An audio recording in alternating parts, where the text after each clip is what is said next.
Good evening, good evening, good evening. How are we all this evening? Welcome to the Friday night live stream. The Fishy Business. Friday night, have a chat, talk about beer mostly, usually, isn't it? We don't really do fish these days. Let me know what you're up to. Say hello in the chat, and we'll see who's already here. Look at this. Lily Lost. Easy for me to say. Lily Loft being first. Simon second. Mark Sterlson says, good day, everyone. Silver Creek thought they'd be the early ones. No, in fact, I'm surprised.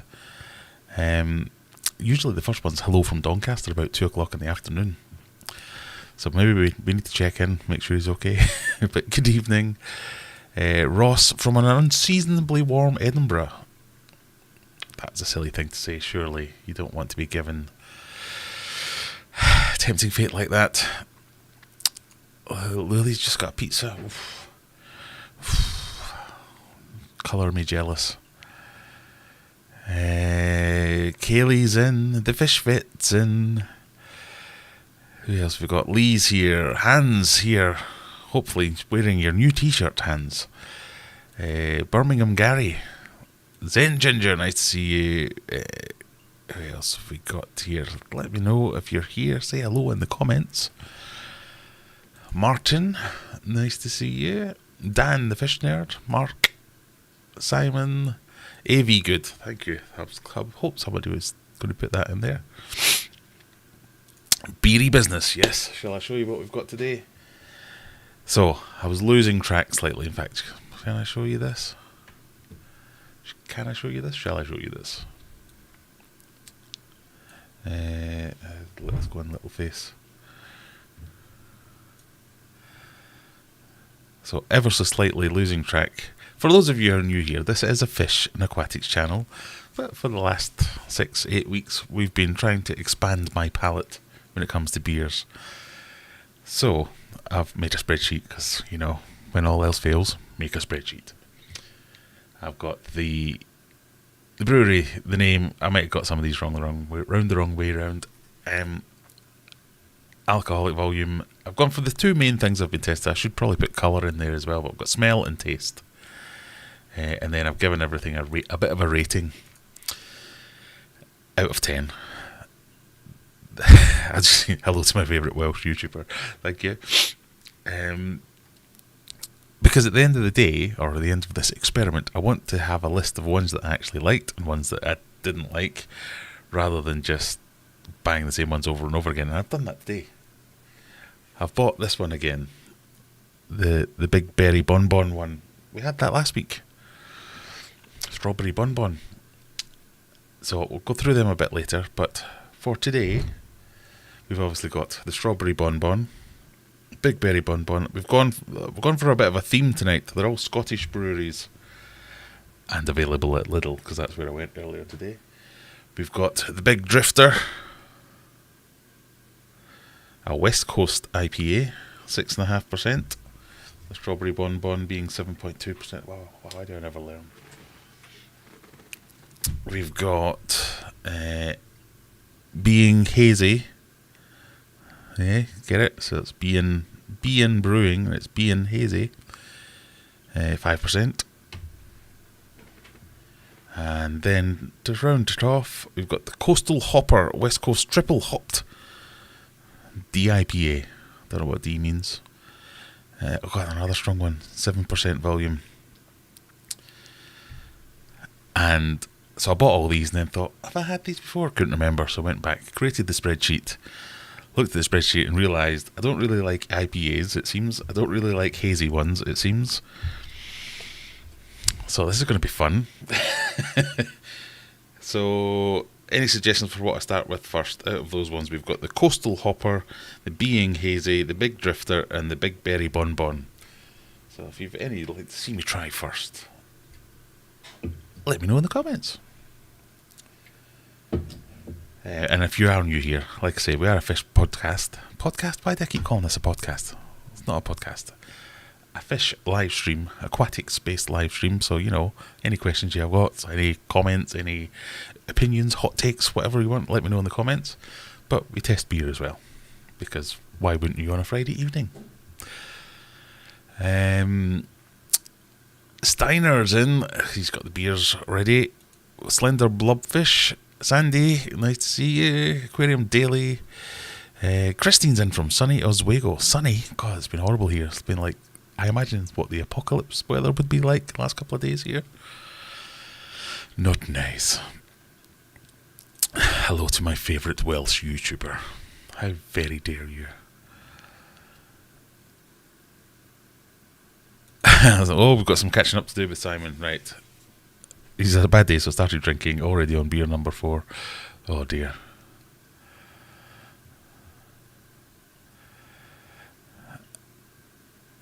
So, the pink one, Big Berry Bon Bon, sounds like a euphemism, so start there.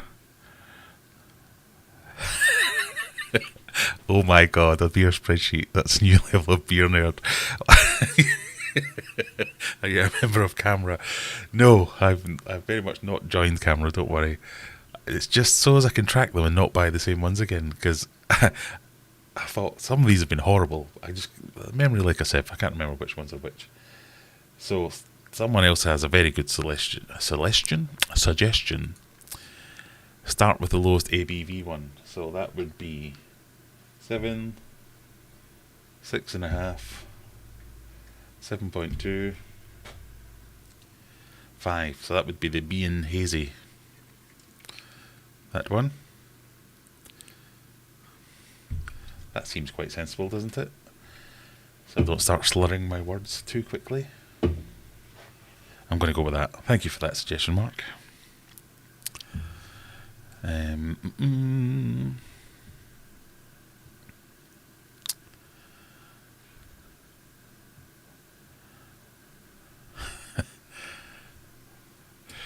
You love that I've done a spread. Well, it had to be done.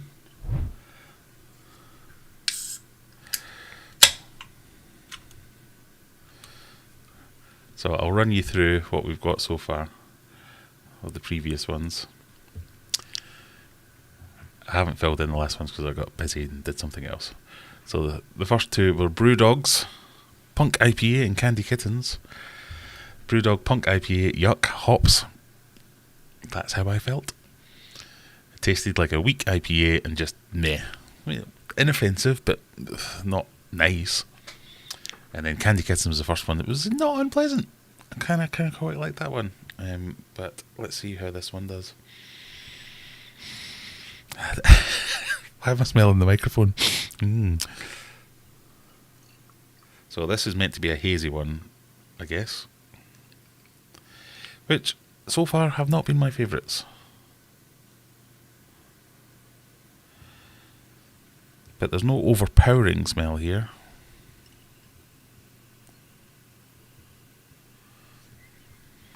But the smell I am getting is very fruity. Is that to be expected, or have I secretly got an apple somewhere? Not strong. So what was this one called? Being Hazy. So let me type that in before I forget. Being Hazy. And it is, what did I say it was? 5% volume. Smell.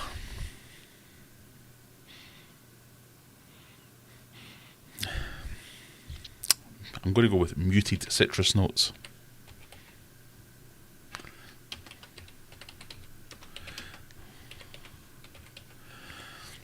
And then the all-important taste.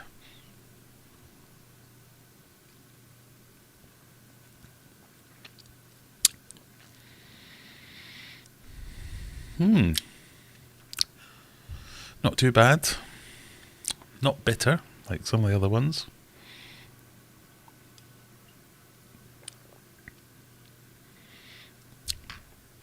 It's kind of silky. Not chewy, as some of them have been. I can't taste any fruity things in there. As what does it say? Am I meant to be able to taste anything in here? Brewed in Scotland using American and German hops. Barley, oats, wheats. That's it. No aftertaste.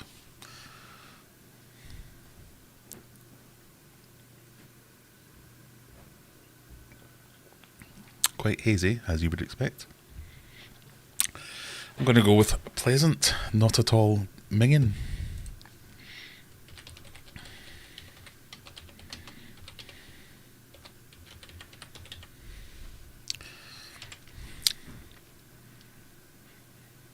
I don't know what to rate it quite yet. We'll give it a minute. Alright, sorry. It's very self-indulgent. Very self-indulgent of me. Hello everyone, come watch me drink beer. Cheers to a better evening, Simon, quite right. The spreadsheet says yes. The spreadsheet, you don't have to be a member of Camera just to have a spreadsheet. Or having a spreadsheet does not make you a member of Camera, surely. What better way to categorise and rank things than a spreadsheet? Mix them all in one. I think that might be a recipe for disaster. Oh. Simon's on his favourite beer, Spitfire, hoping for a squadron getting to 12. Well, that would be... it's an achievement, but I don't necessarily condone that kind of behaviour. You need to find a beer called Beer Akuda. Oh, I've got something for that.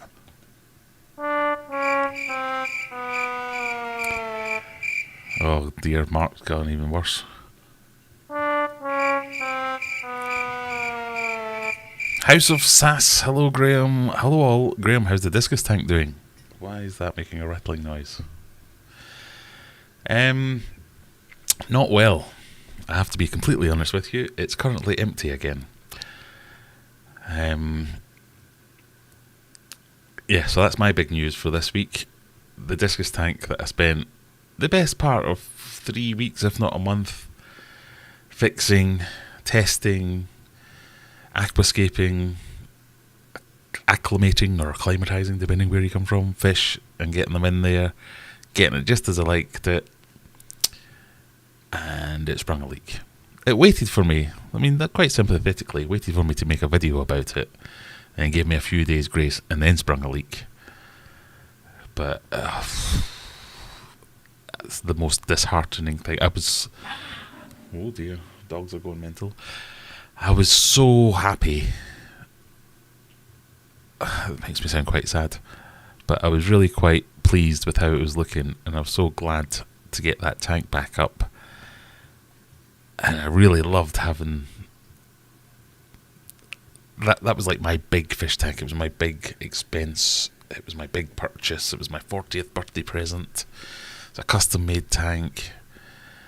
It's a big statement piece, and my big statement piece fish with the Discus and the Congo tetras were working brilliantly. It was a brilliant tank. It looked great. So for the 2 or 3 days that I had it running properly, extremely happy. But yeah, back to the drawing board again. I had to get everything, get it drained down, get the fish moved back down to the fish room, get all the plants out, get all the rocks out, the wood out, the sand out. And because of the way that I had planted it, I'd used like an old substrate that was like kind of old, I call it fertilised substrate, so it was the old substrate from old tanks. It's going to be full of nutrients. I used that as my base layer, but getting the sand out, I couldn't separate the good sand, the new sand that matched the cabinetry, from the base layer sand, so that's all mixed together, so that's going to be a nightmare. It's never going to look the same again unless I buy more of the sand and have a taller base layer. I mean, I'll get it fixed. I've been stripping it down, and I think I can see what the problem is, and we'll get it sorted out. But my God, it was a proper kick in the butt. Hello, night-night. Yeah, that was a choice words there. As my daughter saying to kid say goodnight. It was a proper kick in the balls. I must see when I saw that tiny, and it was only a tiny little drip, but it doesn't really matter if it's a tiny little drip or a massive big crack. A leak's a leak. It's no good. So back to the drawing board with the Discus tank. I haven't made a video of me fixing it just because I was so pissed off with myself, and how many times can I make the same video? Graham, fix his fish tank. Graham, fix his fish tank again. Graham, fix his fish tank for the 5th time. I knew when I was editing that video, so the last video that came out about the tank going back together, it took a month to make that video because of the amount of time I put into testing, and I gave it plenty of time to water test. It was water testing for weeks. There's two separate, well, one was a week and one was 6 days, I think it was, where it was full of water, me looking at it constantly, and it was absolutely fine. I've lost my train of thought now, but yeah, basically it was so disheartening.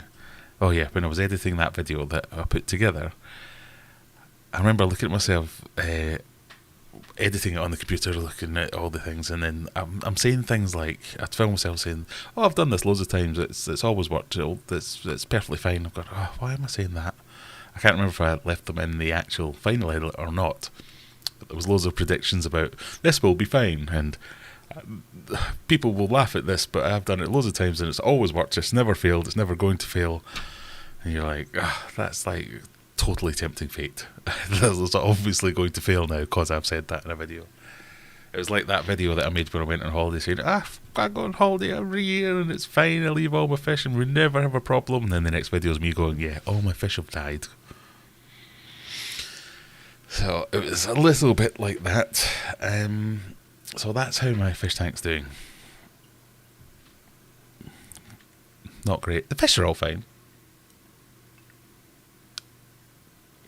Like I say, it was the tiniest of leaks, tiniest of drips. I put a little tiny bucket under it for maybe half a day while I was busy working. So in the space of about 6 hours, I maybe collected 10 millilitres or something like that.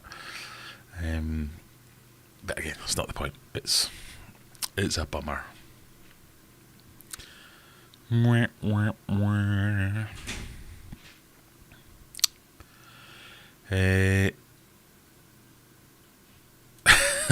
Hans went and got my t-shirt on as soon as you said it, so now I'm wearing it. Very good. The oats give you the silky mouthfeel. Ah, right. See? Learning things.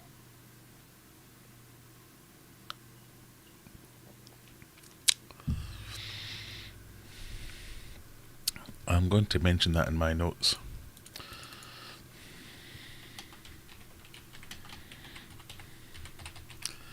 It's the first time I've written silky mouthfeel in my entire life. By my top 10 beers, there's a lot of cider in it. There's 2 ciders, I think. Maybe 3 at a push. If it's brewed in Scotland but uses US and German hops, does that mean they can't grow anything in Scotland?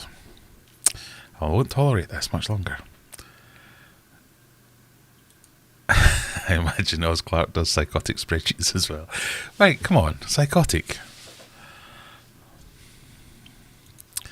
Thought I'd drawn the wrong line. Maybe I should, if beer tasting or Graham drinks booze becomes popular enough, maybe we'll make a second channel. I need that sound effect for my dad jokes in my stream. I will send you a link, Stephen. You can have it. Yeah, sorry to hear that, but you know, it's not your fault just because you asked the question, so don't worry about it too much. It's just a bit gutting. It's a setback. We'll get there in the end.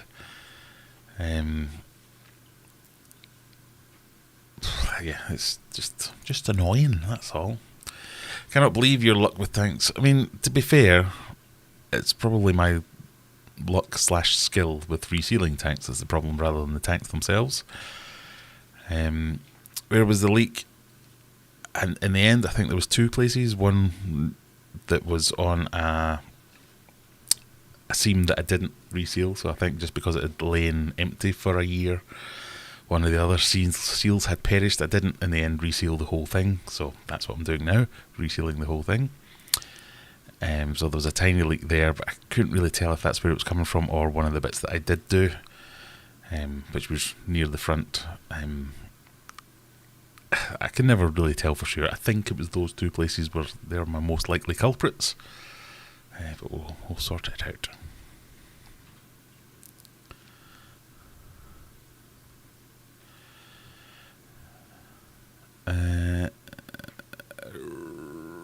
Gutting, very much so. Good evening from Wakefield, says Skiller. Yes, indeed. As long as the fish is okay, it's fixable. Yeah, definitely, it is fixable. Brian says, hello Graham. Well, he says, hi Graham. Wrong Graham. Can I ask for a boots UV? Glasgow, yes. Specifically, Campus Lang. Jeremy says, hiya. Hello Jeremy. Well done, Zen Ginger. You stopped everyone seeing a hot photo. Hi from North Somerset. First visit to your live, but I've been watching your vids. Thank you very much. I'm glad you made the stop. Not only did I make a spreadsheet today, I was also making... Exactly, this is a very simple spreadsheet. And in the grand scheme of things, especially some of the ones that I work out today, I was working on today, this is just a very simple... It's scratchings on the back of a fag packet, if anything. So I won't have any of this nonsense. Brian's from Kirkcaldy. Nice to see you.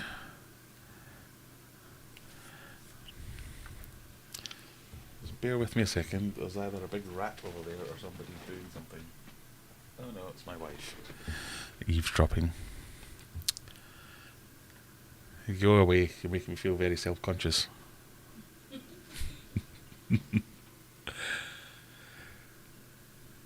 So, my other piece of big news is today is my last day working for a week. I have a week's holiday now, so I will get a chance to fix this tank properly. I've also got plans to fix Mega Tank once and for all with some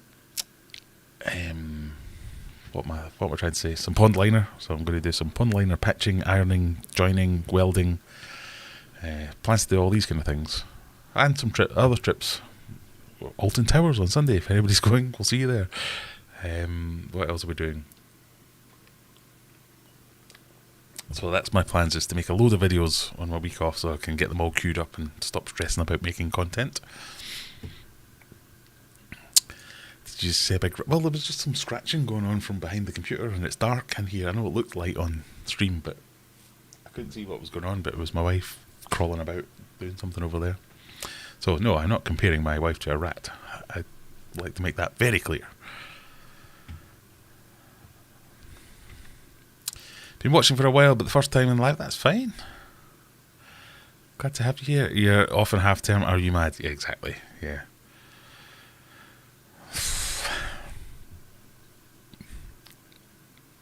Well, I was talking to someone else at work today saying it's not real. Pardon me. It's not really a holiday when you have to take it with your kids. As much as I love you, if you're watching, guys.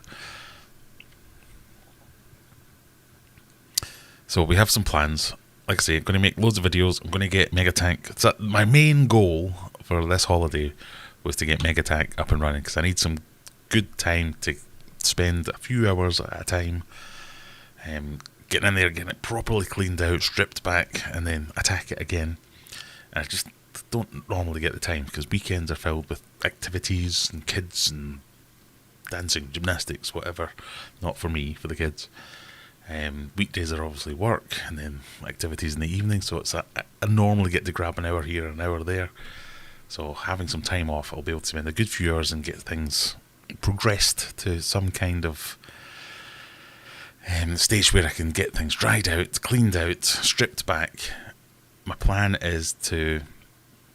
I'm kind of going to try two things. So I haven't bought this yet, but I was going to get a... I've got one pond liner, but I was going to get another pond liner and do some box welding and do my own box welding to fit it to shape. But knowing my inherent laziness, what I might do is just go with the normal one, the normal liner and silicone, because that's another normal technique, and just kind of panel out the walls with liner, or start with reinforcing the corners with liners with silicone. And I've got like a roller thing that you can squeeze it all out and keep it in, and then put panels on top of that and roll them out with silicone, and then that should, in theory, completely waterproof the inside of Mega Tank. Not perfect, not the way I wanted to do it, but it gets me over the line and gets mega tank almost ready. So we've got that. We've obviously now got an additional project to get the display tank back up and running. I need to get the goldfish in from the pond, because there's been quite a few days recently where I could see my breath in the morning, so that's not good. The fish are still fine, they're swimming about, I can see them. I've just dialed back on the feeding. I've then got a bunch of empty tanks, because in theory I'll have moved most of the fish, or a bunch of the fish from the fish room into the display tank. So all the Discus will be up here, the Stairbyes, the Congos, the Lesties. That'll give me a bunch of free tanks. I can start to move some things around in the fish room. If I get time, I might even go for the auto water chain system in the fish room, but that might be pushing it a little bit. But stocking up on some different options and making some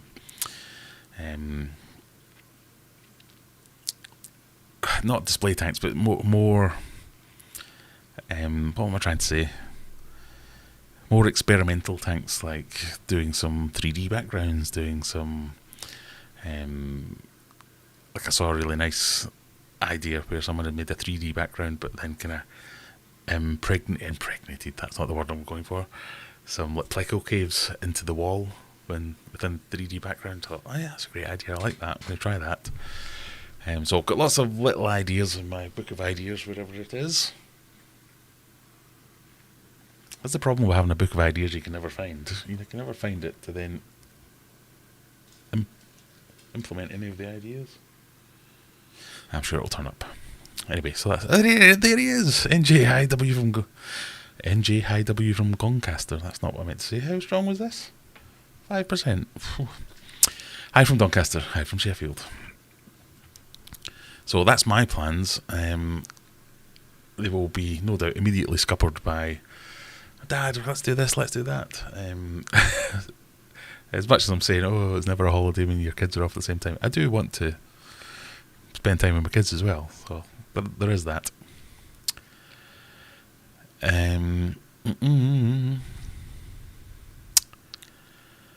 Definitely a holiday with kids, just more work. Yeah, as well as that, I've just found a leak in the shower in the downstairs loo. So that's fun. That's another job that's going on my list. I need to sort that out. Sinister Steve says, how are the snakeheads? I've got a group of Blairy, I'm not sure how to say that, growing out, planning to breed soon. P.S. Love the videos, thank you very much. Sinister Steve, the snakeheads are dead. They outfoxed me, they escaped, and I didn't get them in time. I'm not laughing at the snakeheads being dead, I'm laughing at this comment.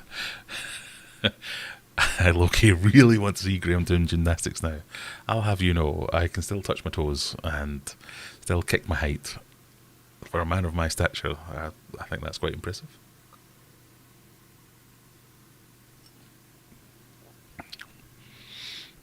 Right, we're finished. I quite like that. I'm going to have to give it a rating.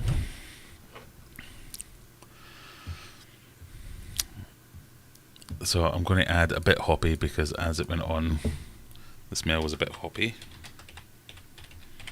And I say that as a criticism because I don't like the smell of hops. But the taste was fine. I would happily buy that again. I would drink that.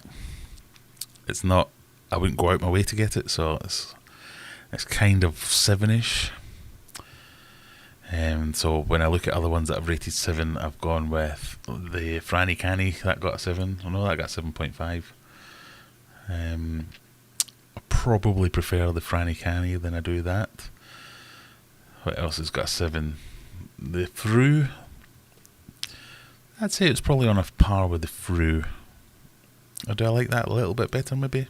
I'm going to go with 7 as well. I'm just going to plain old 7. Right, number 2, in order of strength, 7.0, 7.2, 6.5. We have the Big Drifter West Coast IPA. I don't know what is the difference for what kind of IPA it is. Why East Coast, West Coast, D, whatever D means. This is education as well here. Come on people, help me out. What do these things mean?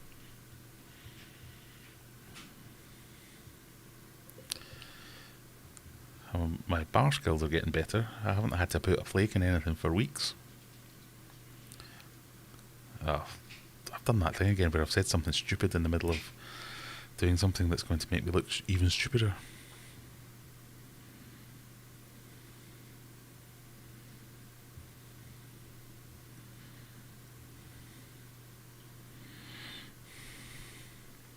Flake.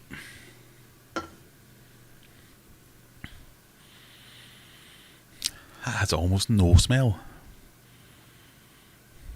Or maybe I have COVID. Nothing. So this one, more of an amber tinge, no smell.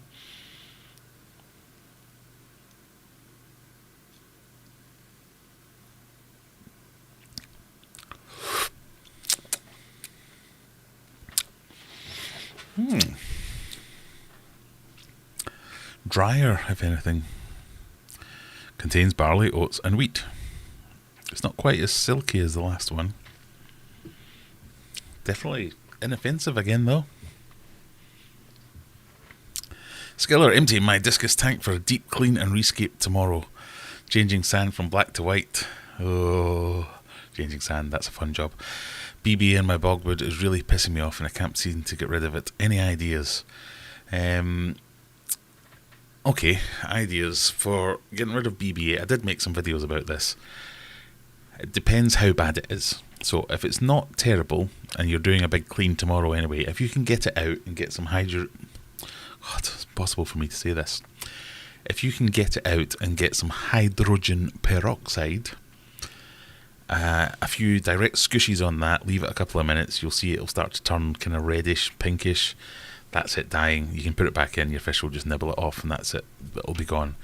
If there's too much of it or it's in places where you can't lift it out the water, I never had success with this, so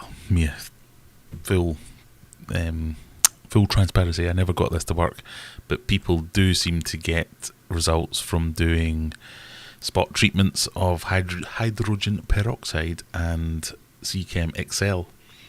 So dosing that to the tank and spot treatments of the hydrogen peroxide over a number of weeks. Lots of people claim that that's given them good results. It just didn't do the thing for me. The thing that worked for me was on tanks where I could do it, if I could drop the water level enough during a water change, spray the plants or the wood or the rock or whatever it is that had the BBA on it, leave it for a couple of minutes before refilling the tank. That worked pretty well, but if I couldn't do that or it was too widespread, nothing worked. I had to, in the end, I admitted defeat and did that thing I advised no one to do. I bought a fish to do that job for me. I got the silver flying foxes and they got rid of it in days. So you have to be careful with that because you need to want those fish anyway. I did really like those fish. And they never gave me any problems whatsoever. But you need to be able to feed them after they've got rid of that algae for you. Ultimately, it's a case of finding out why you're getting that algae in the first place. So that is an overabundance of some kind of nutrient, be it too much food, too much phosphates, too much light, too much whatever it is. In my case, I think it was phosphates. So once I got a handle on my phosphate level, it didn't come back. But reducing the phosphate level alone didn't make it go away, so there's probably a lot of information in there. But as ever, join my Discord. We can talk about this and have other techniques because I'm sure there's been people asking about BBA recently anyway. Because it is particularly annoying because it doesn't come off very easily. Changing sand from black to white, it's going to be a nightmare. A good idea, but it's going to be a nightmare. Just because they're so different colours, unless you get it all out, it will mix. So you can't just cap it. It will mix over time. You might want that, but white will be better because it will bring out the colours of the discus. It will make them feel a little bit. Well, it will bring out the colours. It will stop them darkening if that's one of the things that are doing it. So hope that helps. Not too much rambling nonsense. On the bright side, you do make what can be a boring hobby sometimes very entertaining. Yeah, if nothing else, I think that's my USP now. It's just, what will Graham cock up this week? It's a bit soul destroying sometimes, but we'll get there. We've got nearly 14,500 people that can come and laugh at me now. So at least I'm providing a service, if nothing else. The miffed matelot. I don't know how to say that. Got some fun fish yesterday. Cobalt blue goby mixed well with the Venezuelan corridores. Cobalt blue goby. That is not something I know. Cobalt blue goby. I'm pretty sure that's not how you spell goby, but yeah. Are those the tiny little ones? Because I have got some of them. If they are the tiny little ones, I think mine's were called. Let me see, little face. Move my massive coupon out of the way. I think mine were called dwarf neon guppies, blue guppies. Cool looking fish though. Maximum size 5.5 centimeters. No, mine was much smaller than that.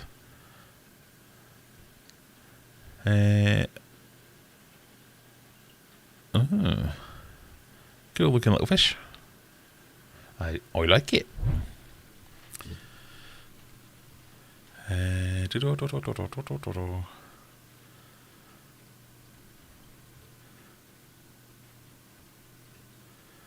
If you fancy a beer odyssey with added fish stuff, Nantwich is still 90% pubs.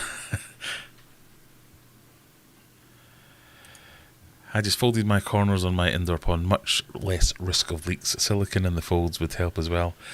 Yeah, I'm not entirely sure whether or not. So I've kind of got three plans here. If I get all the sand out, strip it back completely, I might immediately go, oh, there's a big gaping hole over there. I'll just fill that. I might just cut strips out of pond liner and silicone it into the corners. I'm assuming the corners are the weak point, and they're the ones, that's where my leak will be coming from somewhere. So if I do the corners in the glass with pond liner siliconed in place, that might do it. Or just once and for all, screw it and cover it completely with pond liner. Embedding, that's the word I was going for.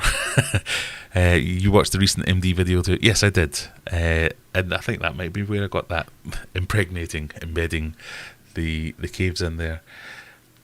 Yeah, I did watch that purely out of interest because I could tell that was one of those easy ponds, and I don't know if any of you were here when we were first talking about easy ponds, but what is Mega Tank now was going to be an easy pod. For those of you that don't know, I'm talking about an MD Fish Tanks video where he's been spending a lot of time in a Maidenhead Aquatics near him. I think befriended a couple of the guys in there, and one of them was getting a pond, so he went around to film it all. Great idea, and they clearly got an easy pond.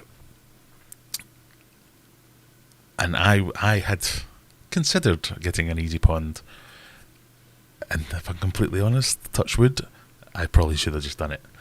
But I had considered getting an easy pond instead of Mega Tank. Instead of building it myself, just buying one of them, sticking it in there with the big infinity window, boom, away we go.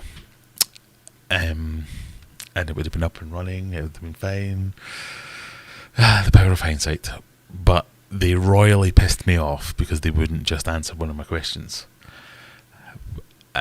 They sell. In fact, let's go on. We'll do a quick recap for the folks who are new here.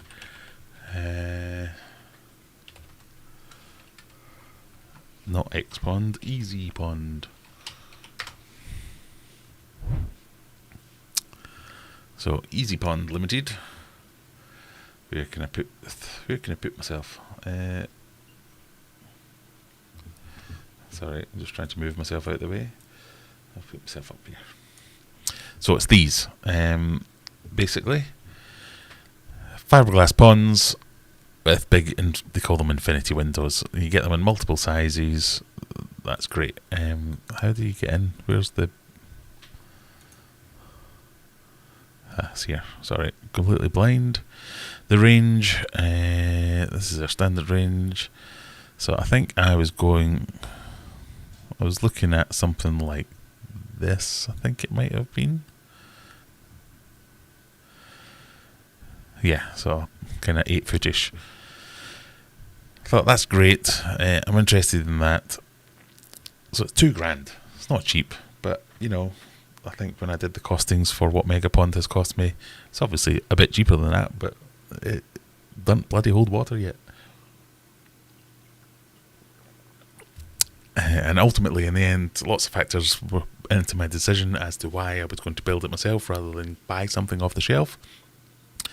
Thought I'd get a load more content out of it, if nothing else. Just the pride of building something yourself. Thought, that'd be great. But when I was researching this, these obviously come with bottom drains, and I didn't really want a bottom drain. I wanted to make my own filtration. Bottom drains they're useful and everything. That might have been fine, but at this point, I hadn't decided whether I wanted to keep big fish or little fish in there, because I was still kicking around the idea of 10,000 rummy nose tetras or whatever it might be. So I didn't really want the bottom drain, and I'd emailed them. In fact, I'm sure it used to say something on here. There used to be something somewhere that said we can make these with or without the bottom drains, and I'd kind of been doing my working out, and thought, right, semi-seriously ready to buy it. And I sent them an email saying, can you just tell me if I have it without the bottom drain, is it any cheaper or is it more expensive? Because what I didn't want to do was say I don't want the bottom drain. They said, well, that means we have to make a new mould. It's actually going to cost you an extra 500 quid. Or if they start with the fully complete model and they have to add a bottom drain for the people who want it, it would be cheaper if I got without the bottom drain. So, simple question: can you say you can supply it without a bottom drain? Is it cheaper or more expensive, and if so, by how much? Oh, could you give us a call? And I'm like, no, I'm emailing you. It's a simple question. Can you answer the question? I wasn't arsey straight away. I was like, I'm just trying to do some budgetary work here, budgetary estimates. Can you just let me know if it's cheaper or more expensive with or without the bottom drain, and by how much? We really need to discuss this with you. And I was like, I don't get it. And I'm saying to people, well, what am I missing? Why would they need to discuss this with me? And so I was replying saying, really busy at work. I'm travelling quite a bit. I've not got time to phone you up and have a chat about this. I just want to know how much more or less it's going to be with this, so I can decide whether this is the thing for me. Afraid we can't tell you that over email. You'll have to phone us. So not only are they making me phone them, I'm like, sales 101. You phone your customers. You don't insist they phone you. This is a simple... I'm not invested at this point. They put the prices on there, so why wouldn't they put the price of this on there? And why are they making me jump through hoops? I don't want to have a chat with them about what my requirements are. I don't like speaking to people on the phone. I like to do everything by email, by text, whatever. I can send a message, I can say exactly what I need to say. I don't get flustered having to think on the fly while I'm speaking to someone. How much is your thing? Just tell me that. That's all I need to know, is how much is your thing? And they wouldn't tell me. And we ended up getting quite... not heated. Would it be described as heated? It might be heated. I got a bit pissed off. Let me see if I can just see.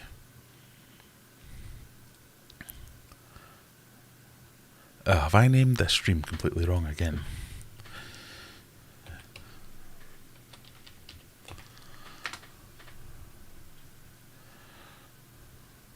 It was the EZ600i that I was looking for. So this one's a bit smaller than this.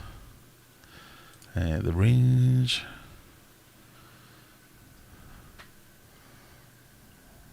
so this one.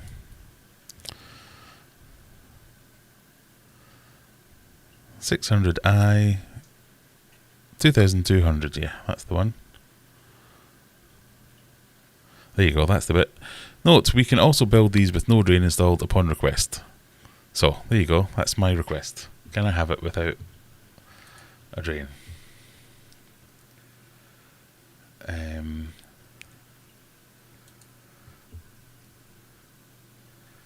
So I'm looking at my emails now to see if I can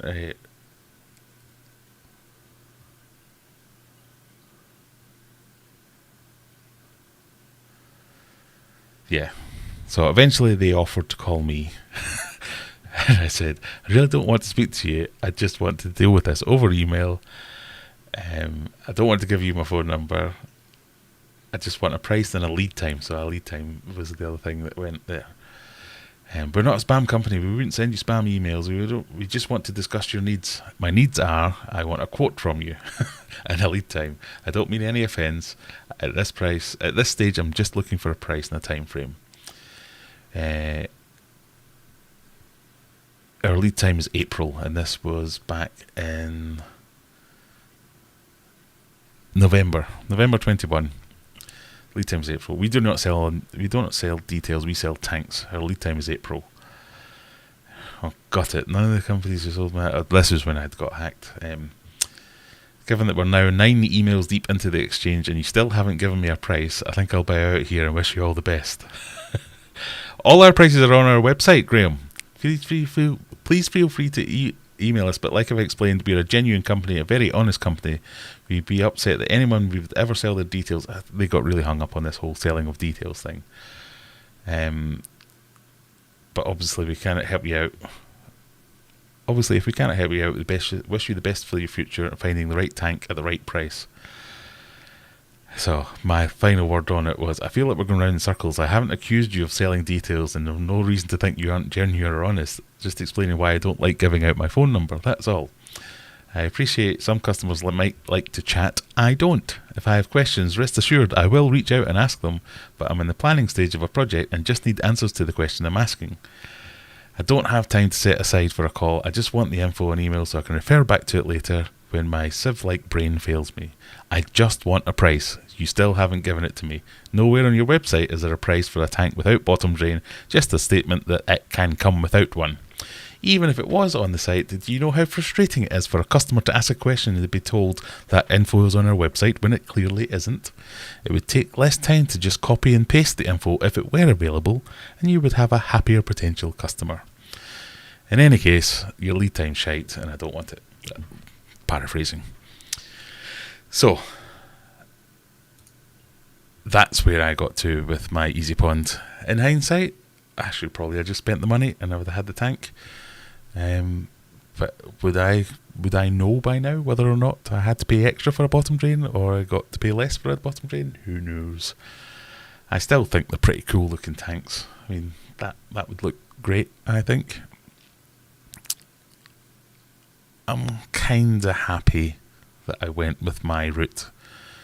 Because at least with all my trials and tribulations, it's not just throw money at the problem and make it go away. It's designing and building something.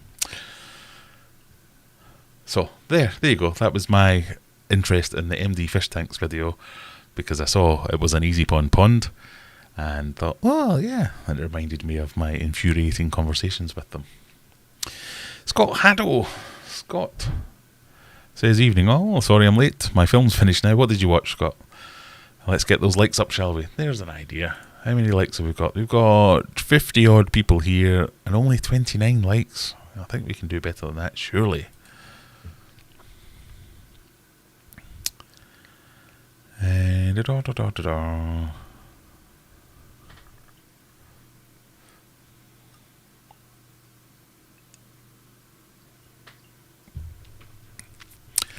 Silver Creek says, sorry, went to the fish shed to have a beer myself, and now I'm making chicken fried steak, mashed taters and gravy.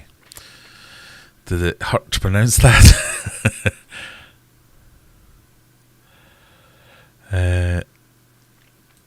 Toilet wine. I think there's a market for it now.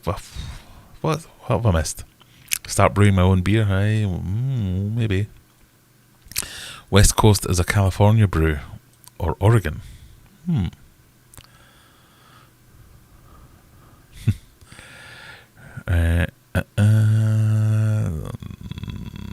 Sorry, where am I? Brian, this is torture. I'm about to head off to work and I'm watching someone drink beer. But then again, us Scottish don't drink much now. It'll be fine.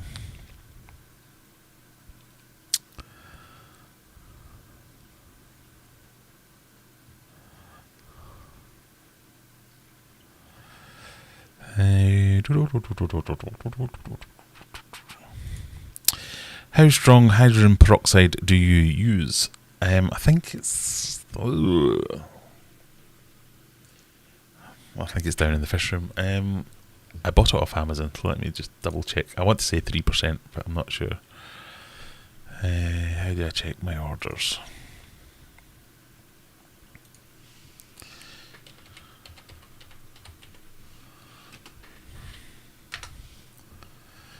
Yeah, 3%, food grade.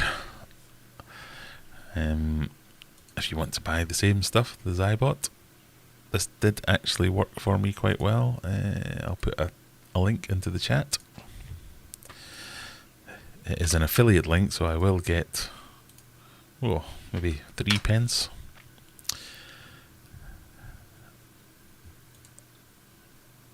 This stuff.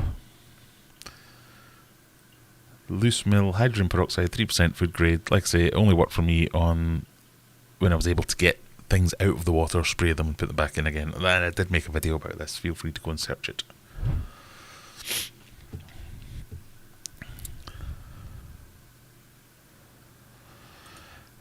I had a hard time finding it. Finally got a freshwater phosphate test. Yes, they don't come in many of the combination kits. You have to buy them on their own. I'm sure I got one on the API lot. Or maybe it was one of the other ones. Oh no, it was the JBL Pro kit that came with a phosphate test, I think it was. Lazarus the Fish Boy! Not seen you for a while, Laz. How you doing? G'day. I was at my LFS who just got loads of rare Loricardi. I really liked the... I'm not even going to pronounce that. Hemiodontite... so close. Hemiodontictus acipenserinus. Made that up. I know you did. When you broadcast your 100th live stream, you should do a competition. I will. I think we will definitely do a competition. I might even reach out to some suppliers. So when I got my 10,000th subscriber, we got quite a big giveaway. With people at JBL and all that, they donated some prizes towards it. So yeah, I was planning something from 100th live stream. Don't know what, but yes.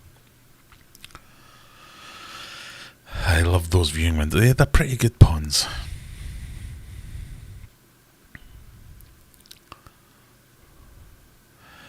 I have a hard time seeing anyone keeping small fish in the easy pond. That drain would just eat. Exactly. That's why I wanted one without a bottom drain.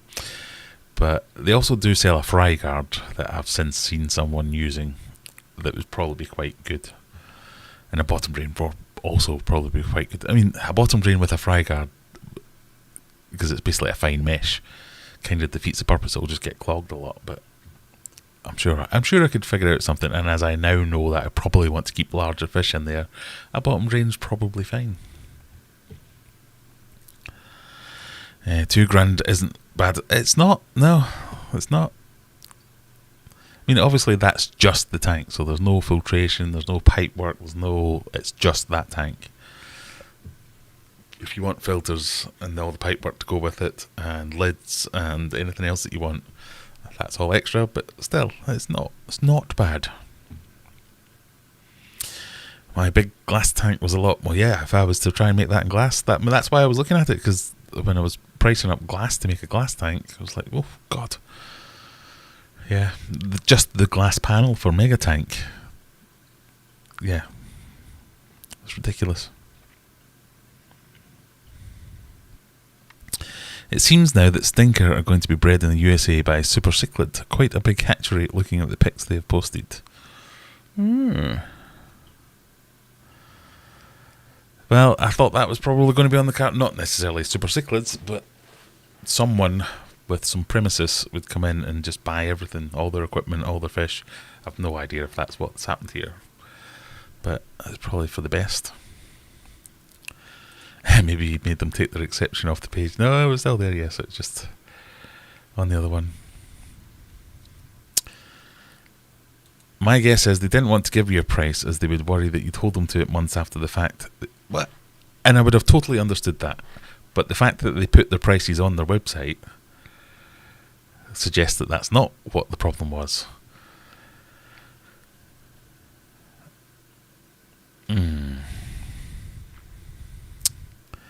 Nicholas Rodriguez, I would love to take one and hide it inside a room and have the wall inside be the display side. Yeah, definitely.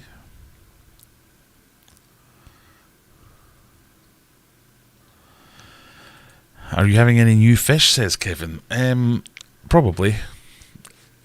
I don't want to go into it any more than that right now, but I'm suffering from various leaks and breakages. Once we get all them fixed and the fish moved into their rightful homes, then we will definitely have some empty tanks and get some new fish in there.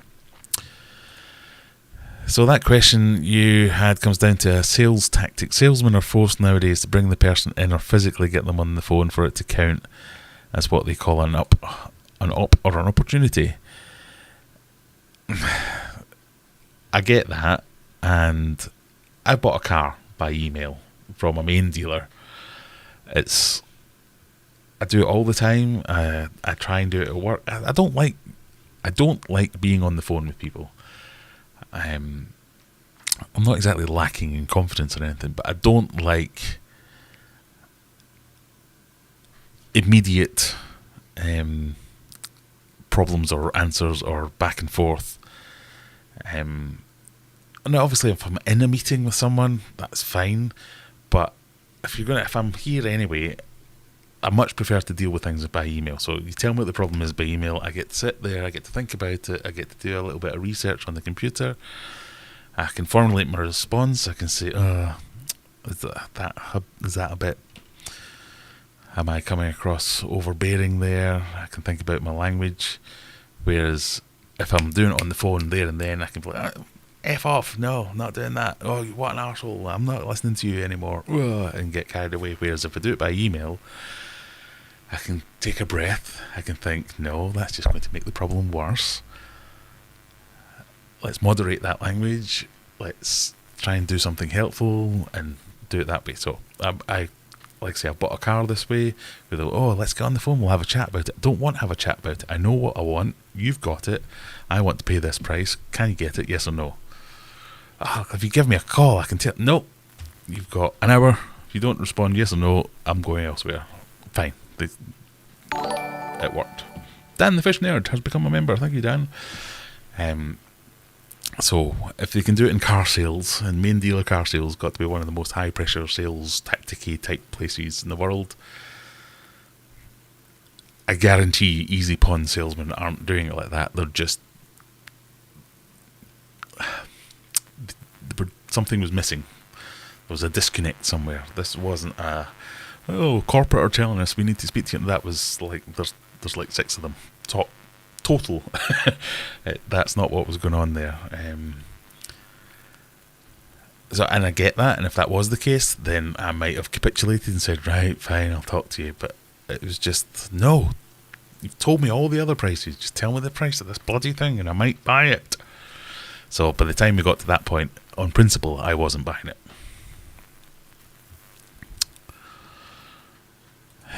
Mega tank tribulations just make super mega tank all the simpler.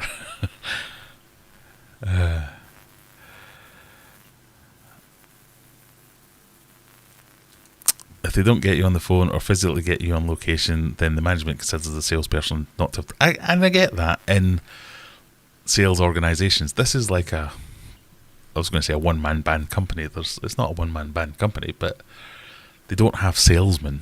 They have people who work for the company. It was just, and I get that if it was like, like cold calling sales and all that kind of stuff. That's not what this is.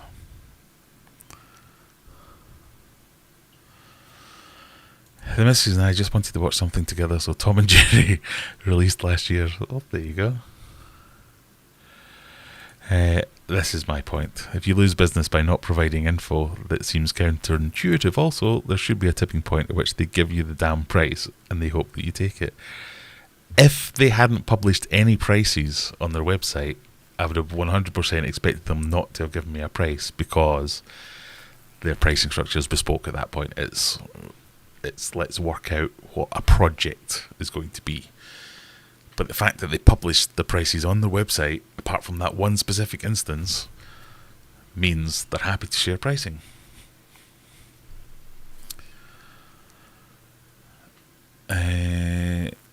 Nicholas says, I have an amazing announcement. I'm getting some Watley Discus next week, 8 in my 75. Oh, congratulations. Welcome to the Discus world. That's what I like to see. Dad, multitasking, watching you and the telly. Thumbs up to the boy. Thank you. That should be a reminder to you all. Even if you're only stopping here for a second, you can give me a wee thumbs up on the way in or the way out. Stuart Wheeler has just joined. Liked your Discus tank video. Hope is all still going well. Shall we tell him?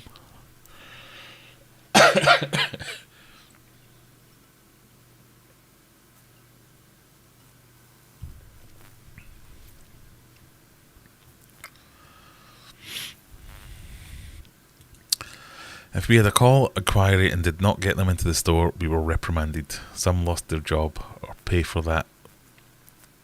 That's a crappy company.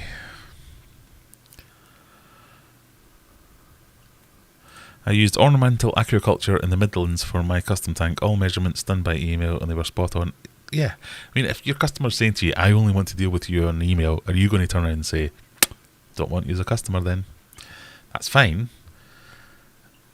But say that up front and realise that that's a silly position to take. But at the end of the day, I think the Easy Ponds are great. They look good. They're going to be bulletproof. They're not hugely overpriced for what they are. So I still think they're a good option. So I don't want to put anyone off. And I realise I'm the weirdo here that doesn't like speaking to people on the phone. So for 99% of people, it's probably going to be fine and you'll have a great experience with them. The fact that they want to talk to you about what you want to do is probably a good thing. I'm fully aware and fully admit that it's me being the weirdo, that I don't like speaking on the phone and I don't want to speak to people about my project. I want to do it the way I want to do it. It's my OCD, it's my problem. So I definitely don't want to put anybody off Easy Ponds, because they do look good. David, I considered the Easy Pond before I built mine. It cost about the same price in the end, but I had the pleasure of knowing I made it myself out of sleepers and box liners with 2 windows. Exactly, and you can get something a lot more bespoke if you build it yourself. But if you do want what they're selling, it's not a bad deal. I often wondered why they don't make ordinary size aquariums, 3 foot or 4 foot, which are plastic boxes with 1 glass viewing pane. Would it be cheaper than all glass? It probably would be. I have noticed, I'm pretty sure it's a scam, but I have noticed on Facebook quite often there's somebody posting pictures of smaller, more reasonable, like mini Easy Ponds, where it's the plastic box with the 1 viewing panel. And it's always, available in any size, any price, any colour, shipping worldwide, PM me for price. And you're like, scam. 100% scam.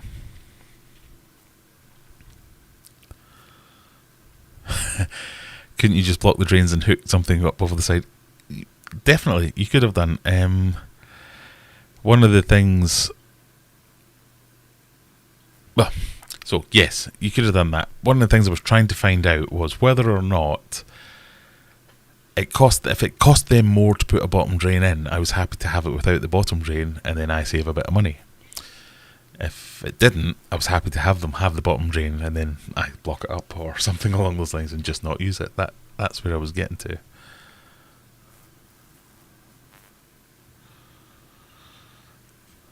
Thank you, Dan, for upgrading to Hero. That means you now get 10% off any orders at aquariumadventures.co.uk. If anybody else wants to upgrade, that's not just for Dan, that offer. That's anybody that offers, anyone that joins as a hero member gets 10% off anything, merch, food, whatever it might be at aquariumadventures.co.uk. So time and place for phone calls and meetings. But if it's to answer 2 straight questions, exactly. That was all I was trying to say.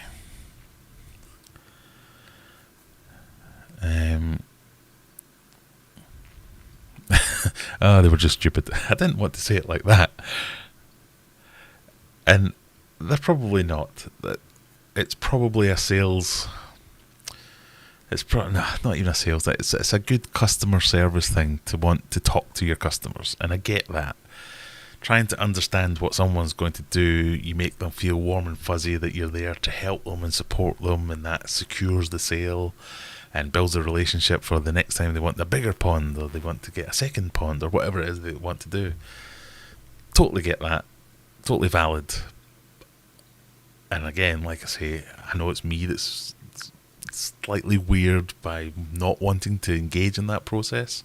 At the time, there was a million things going on. So I had just moved house. I was doing loads of building projects around here. I was really busy at work. I was really busy with the kids. Just everything was going on 1,000 miles an hour. I just didn't have time for that. It was like, this is my question. I've got money. It's in my pocket. I'll spend it with you if you answer the bloody question. No.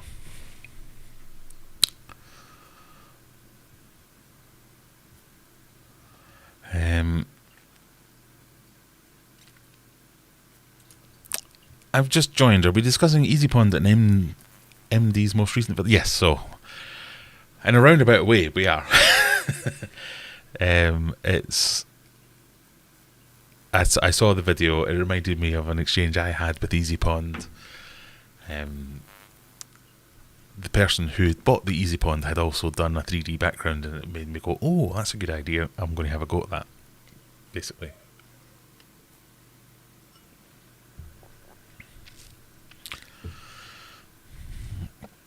I tried to look into the ponds and there were issues. Yeah. 100% agree with the way you feel about phones. I would rather do it by email and have time to think. Every time I'm forced to make a decision now, I say no. Yeah, I'm a bit like that. It's somebody else said it earlier. There's a time and a place for phone calls and meetings and face-to-faces.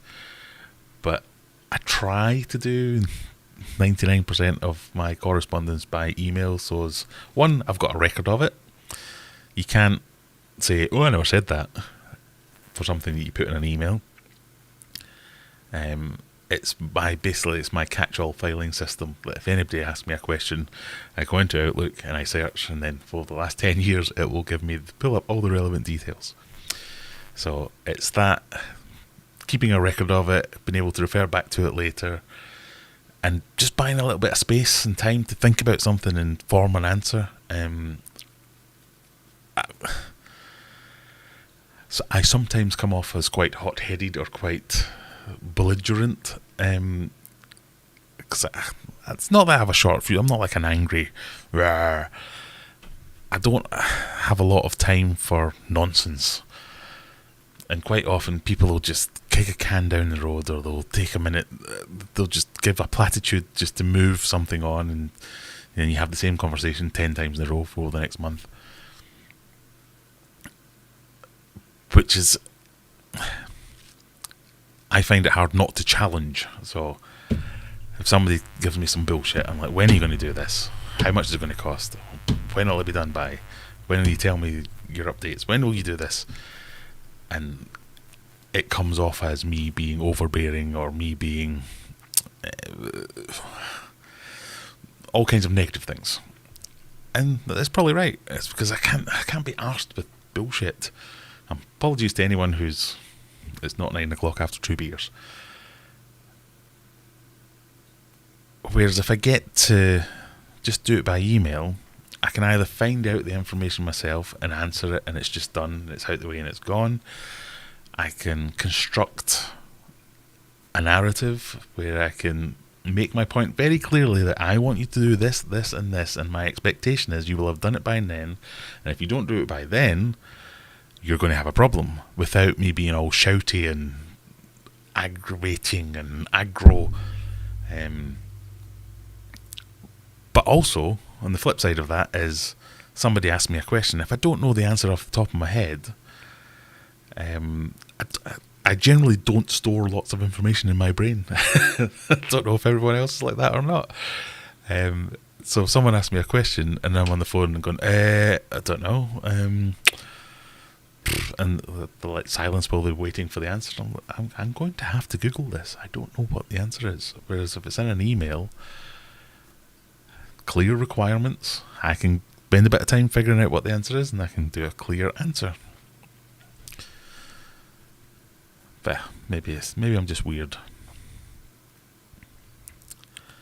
Kaylee's in the weirdo group too. I just stare at my ringing phone, wait for it to end, and then reply via the message. Yep, I'll often do that. Sometimes I'll be like, "What? Why would you ring me?" And they're like, "Just pick up the phone." Well, no. Anyway, Dave Maniac, or no, that's Manic. Dave Manic Baker, hopefully picking up my Discus next weekend. 12 of a mix of red Turk, blue Turk, red flame, and blue cobalts. Very nice. I don't think I've ever heard of a red flame. I'm sure I know it by some other kind of thing.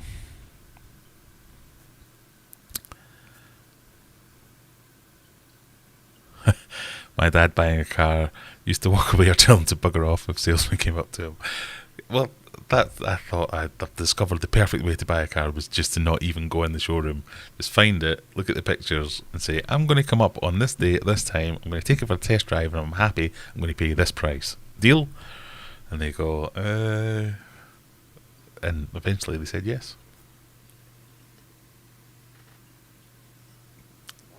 That one was very nice. I'm going to have to give that some thought as to what I'll rate that beer. So that was what one was that? Bean Hazy Big Drifter. Let me make some notes in the spreadsheet, people. That was 6.5. That was the one that had almost no smell. So you can keep me right, you can see what I'm typing. I'm going to go with the same as that one, but without the silky mouthfeel.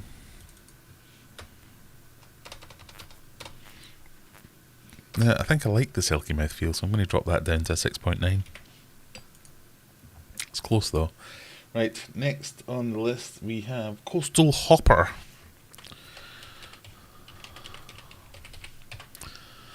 Which is 7%. Ooh, it's going to get messy now. Right, Coastal Hopper, here we go.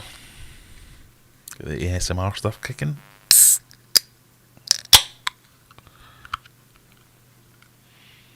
Oh, it's got a smell.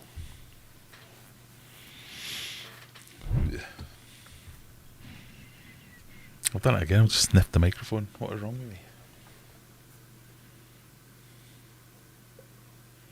If you're just joining us, we're trying out beers at the same time. I'm trying to refine my palate.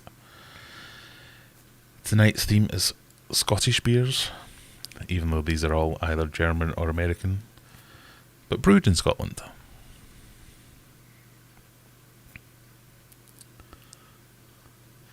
So one seems a lot darker. So this is the West Coast Triple Hopped DIPA. I don't know what the D means. Triple hopped? What does triple hopped mean? I don't know what any of this means. So a lot darker. You can see that. A lot smellier. So I'm going to go with very hoppy.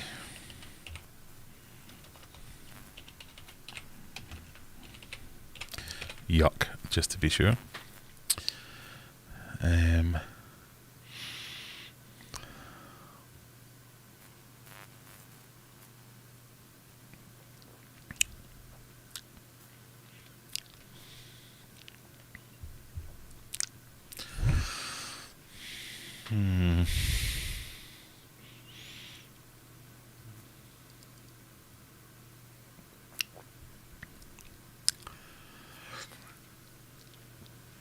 Oh, it's got that aftertaste.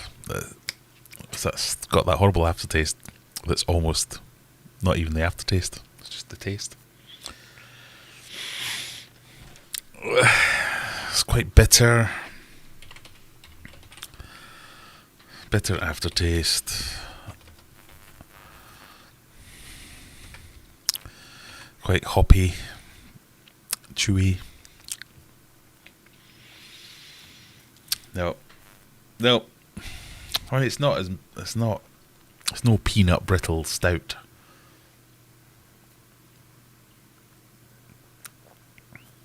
Fine. Minging. That's how long it takes for the aftertaste to kick in.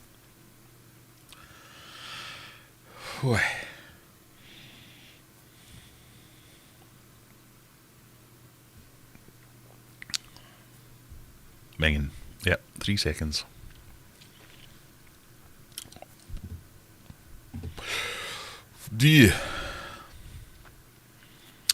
What are people's thoughts on small fish with big filters? I assume they would get sucked up. Also interested to see how he makes sure they don't get lost in such a big space. So I'm assuming they're going to have this fry guard thing, because they did appear in the. If you're talking about the MD fish tanks video, it looked like it was double, the bottom drained. They had the proper.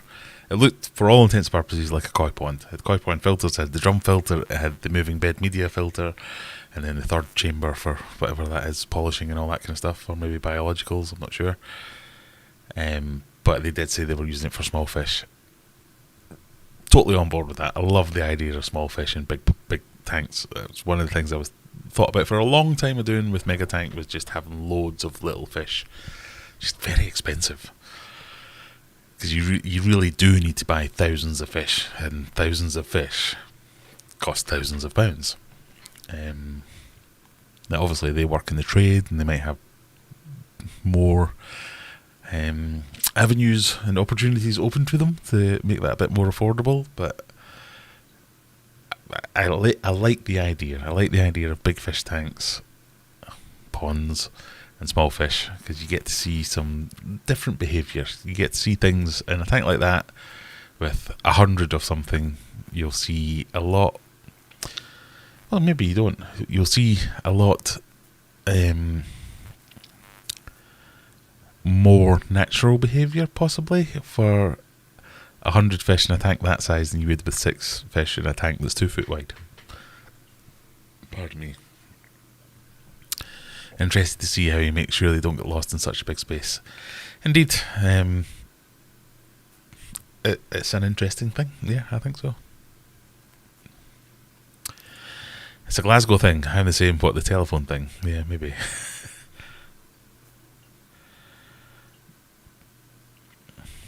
Smaller fish with big filters, like so, as Zen and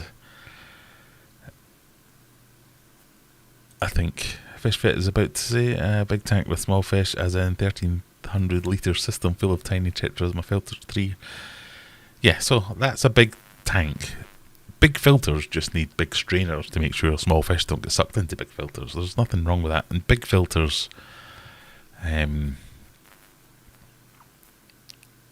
they're not necessarily more powerful. They're just capable of holding and accessing more media. So the big filters in this one, so for instance the drum filter, that's just a really fancy way of aiding your maintenance. So the drum filter is just a way of catching crap out before it goes in, so it's like a strainer, if you like. So that's a big thing that's straining out crap. Before you get to that point, you're going to have, if you have small fish, some other kind of strainer to stop things getting sucked into that point, so it's only things that are getting sucked in are not live fish, which is fine. The next one is just a chamber for moving bed media, and that's just your K1 or whatever it is that you want in there. It's your plastic media that has lots of surface area, but it's constantly crashing into itself and bumping into itself, so it's kind of self-cleaning like that. It's knocking off any dead crap. It's knocking off any build-up or mulm or anything. It's only just colonising the fresh live bacteria on that. So whether you've got 10 litres of that or 100 litres of that, again, it's just a size thing. The bacteria is going to colonise it just the same. It's just you're going to provide more opportunities for more bacteria to colonise more surface area. So all these filters, they're all doing the same thing, just on a different scale. That's all. But in terms of small fish with big filters, you have one concern: can that small fish get into that big filter? And that's the same concern you have with a small filter. Can that small fish get sucked up into your FX5 or FX6 hose? It's the same as, can that small fish get sucked up into your drum filter? You're not weird, you're Scottish. Good. I had so many meetings last week that should have been an email. Went on for half an hour, and emails that needed to be calls to discuss. It's one of my pet hates.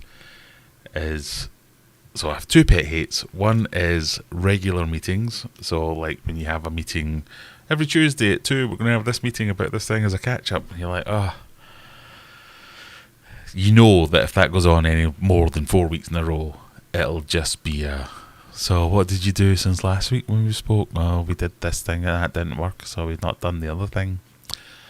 Can I suggest you do the other thing now? Alright, yeah, we'll try that after this meeting. And then in a week's time you're going to be saying to them, did it work? Oh, I forgot to try it, sorry. So, regularly scheduled meetings, bane of my life. Meetings that should have been an email where you all turn up and say, what's this? The amount of meetings I go to, I very rarely have time to prep ahead of it. So I turn up and I'm like, what's this? Why have you invited me to this? Oh, we just wanted to know whether it would be alright if we did. Well, we just want to add some more juice to the flux capacitor. How long have you wanted to do that? Oh, well, about a week, but this was the first bit we got on your calendar. You could have sent me an email a week ago and I could have said yes or no. But you've waited a week to schedule a meeting to ask me one question, which is the simplest question in the world. Bane of my life.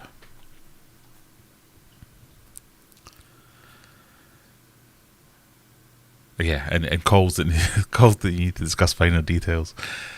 Yeah, so the email that comes in says, oh, can you do that thing and charge me some money? Like, what? No. We I need to know exactly what you're talking about. Today I have added 23 Discus in my 1200 tank. 23 Discus. Oh, that's a pretty cool number to add in my 1200 litre tank. Congratulations, Steiner. Are they 23 new Discus? Or have you consolidated some tanks into one new tank? I need to know more information and pictures. Discord. You can share your pictures.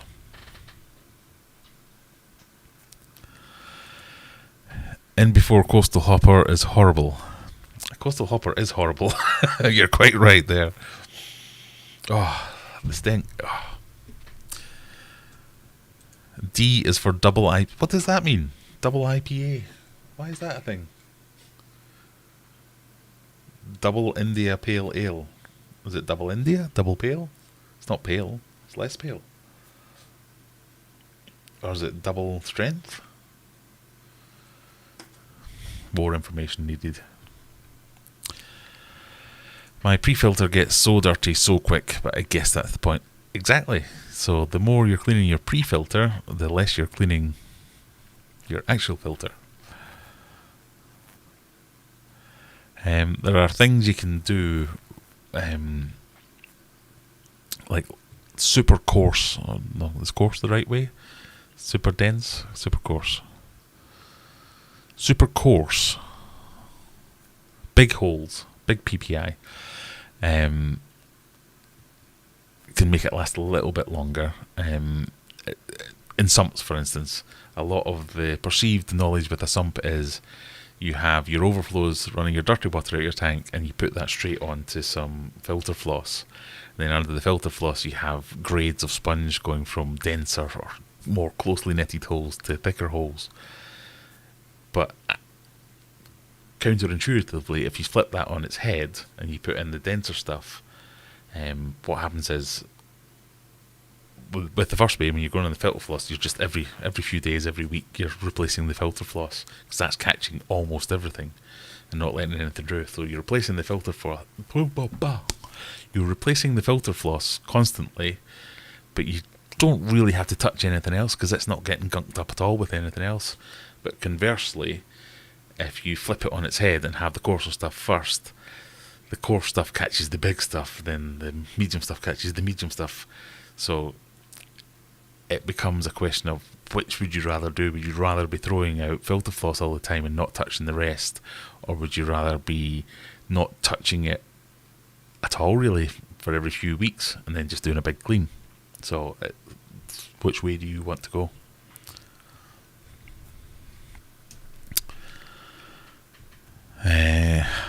Then I do have to clean mine kind of often, but if you get the slightly coarser, that was the one I was hoping for, yes. It's a little bit easier at least. A little better at least, yes. Hello. Double hops, more alcohol volume. Papa won't like. Papa don't like.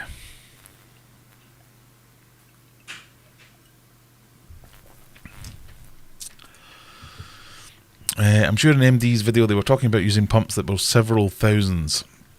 I had images of the White Cloud Mountains, was that? Struggling to fight the intense current if they get too close to a strainer. Yeah, but it's more about the volume there. So if you think about your regular canister filter that might have a 1-inch hose, so the overflow goes into a 1-inch overflow outlet, whatever we're calling it. And that's pumping out a couple of 100 litres per minute. Whereas if you take a couple of 1,000 litres per minute pump and that's on a 3 or a 4-inch overflow or outlet, the flow rate's actually kind of similar. It's I would need to work it out. But because it's so much bigger and everything's so much bigger and it's being dissipated across such a bigger volume of water, it should still be fine.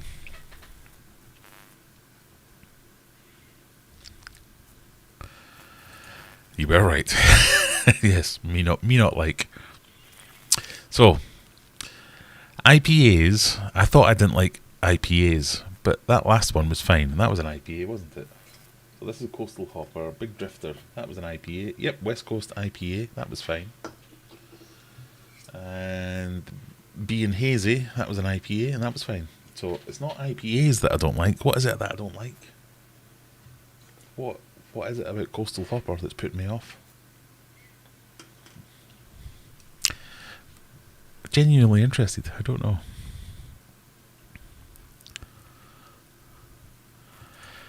I wish I could deal with the majority of people with emails, but as we are the greatest swearers in the world, I would miss being on the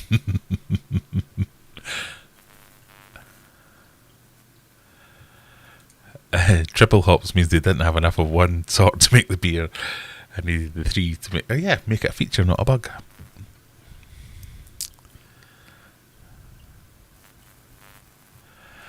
Nothing I've seen in your beer drinking has made me regret my decision of 30 years plus only drinking Carlsberg. Possibly the greatest beer in the world. Well, I don't know. I've found a couple that I've liked. It's been quite worrying that the ones that I've found have been very fruity. I'm a bit like, oh, that's delicious. So, but maybe I just like what I like. Who knows?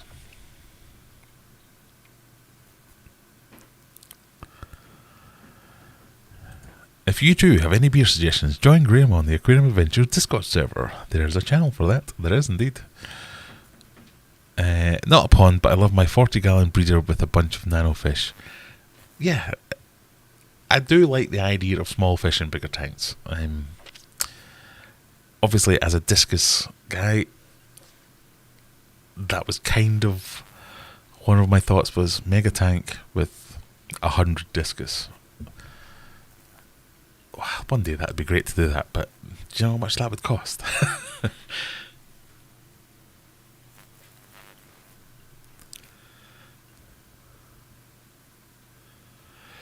Been a minute, good to hear your voice.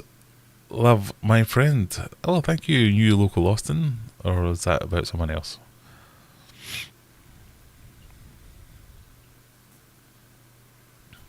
Filter floss last for the win. Yeah, I was always a big advocate of filter floss first, so you just keep replacing the filter floss. It might have been even Pond Guru that convinced me to try it the other way around. And yeah, you have to when you're touching your tank, you're touching everything because you're replacing and cleaning everything, rather than you're just touching your tank. You're just touching the filter floss to chuck it out. Sponge filter life, the greatest of filtration, in my opinion. Sponge filters, I do like them. My sump goes through a 180 What does that mean?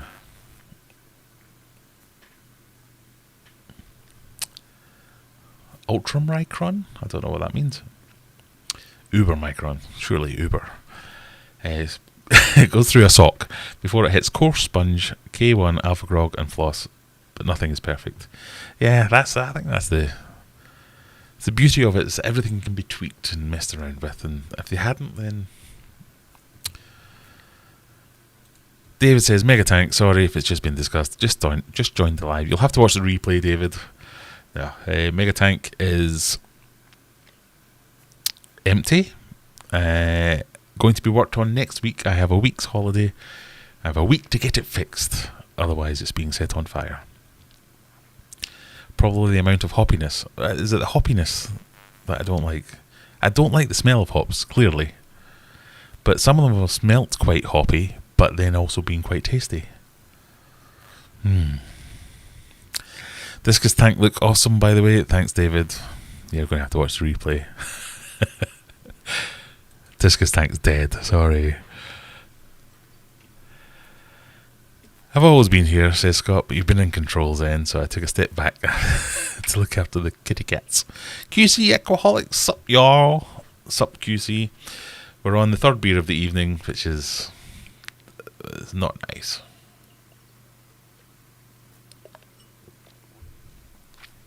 Oh, it's not even an aftertaste now, it's just a taste. So, very hoppy, yuck, bitter aftertaste, quite hoppy, quite chewy. I'm going to give this a rating. I mean, it's no Trappist Westmalle, which got a 3 for being minging. Oh, there's another one that was horrible. Oh, yeah. Peanut Brittle by Black Sheep. Sheep, not sheet. I gave that a 2 because that was genuinely disgusting. That made me. I mean, it didn't make me retch. I think if it makes me retch, we're down to zeros. That's why I'm hesitant to try the mussels and those ones. What was it? Mussel and chocolate or something like that was one of the beers that was suggested. I'll probably buy the Fish Vet. That it makes me want to gip just thinking about it. Or maybe that's the aftertaste of this one.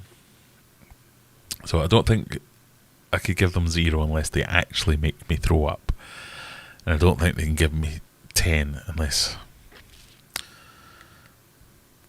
Maybe an interesting one would be true. Where would I place a Heineken or a Stella or a Carling or something like that? Where would I place them in amongst this? Anyway, let's stick to the problem at hand. It's definitely not a 2 or a 3. The Tiny Rebel Pineapple Express IPA, I really didn't like that one. I've given that 3.5. It's not as bad as that. I mean, I can still drink this. I think I'm going to go for a 4. Yeah, I think that's fair. And then we've got Big Berry Bonbon, which is still up here. Because I had that last week, so this is like a doubler.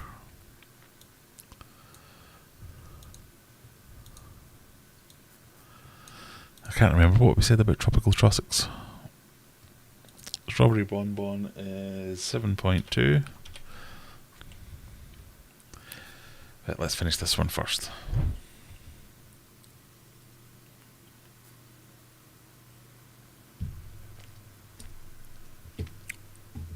Oh. Anything with an IBU over 30. What's an IBU?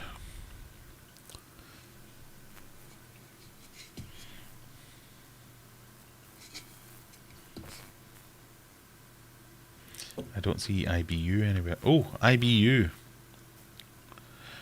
Don't know what that means. This is 70. IBU.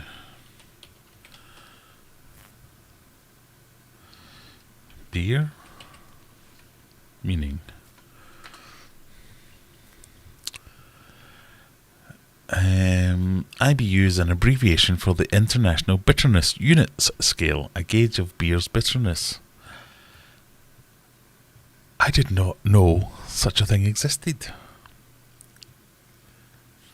When drinking beer, there are many factors to be considered. Principal amongst them are bitterness, the variety of flavours present in the beverage, and their intensity, alcohol content, and colour can often fade into insignificance when compared to the bitterness. The IBU, which is an abbreviation for the International Bitterness Units Scale, is a gauge of a beer's bitterness. What IBUs measure... Oh, this is good, this.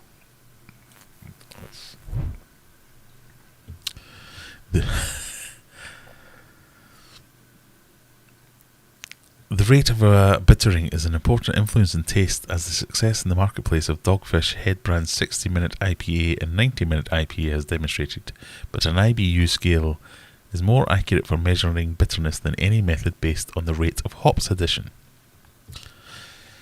Right, I'm going to have to look at all the other ones. So Big Drifter, I was fine with that.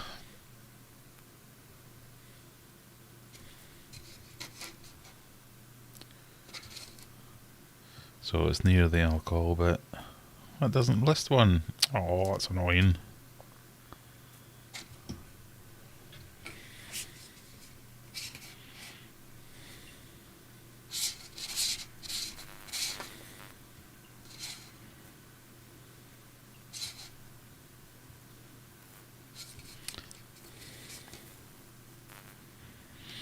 What's the point in having a scale if you never list it on the bloody beer?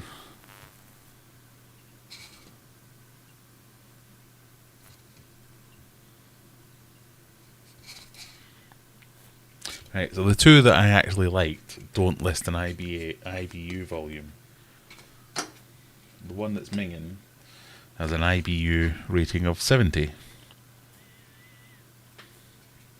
Why?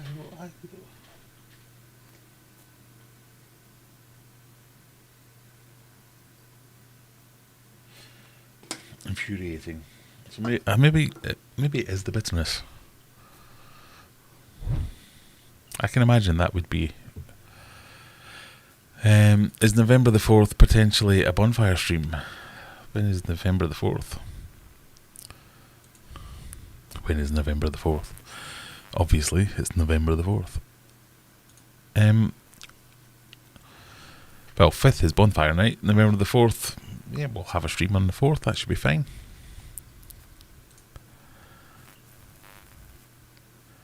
What's your favourite beer normally? I'm a man of very simple tastes. I quite liked...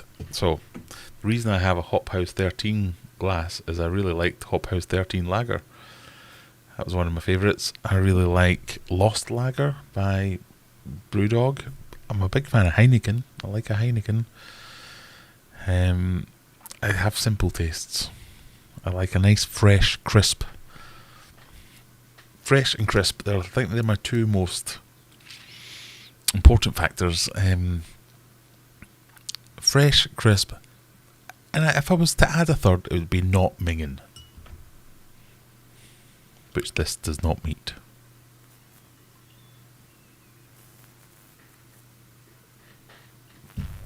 Oh, at least it's gone. I don't see PBR on your... Oh, PBR, what's with the acronyms? QC, come on. What's PBR?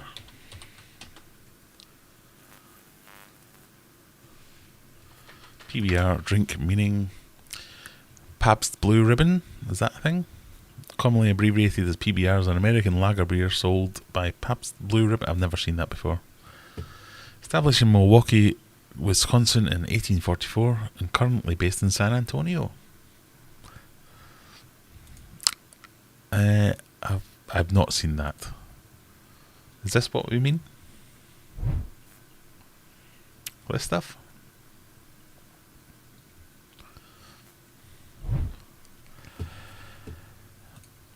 Dare I ask if the Discus tank that died or the Discus? Such a bloody shame. It looked good. It was the Discus tank. The tank sprung a very small leak, but small enough or big enough to make me want to rip it apart and start again. So we'll be building that back up again.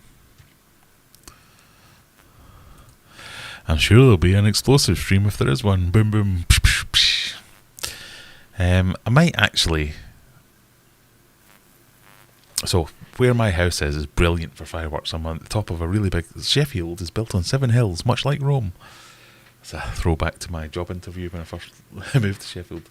But my house is on top of a big hill, so I get to see pretty much 3/4 of Sheffield. So everybody that has a fireworks display, I get to see it as my own personal fireworks display, almost.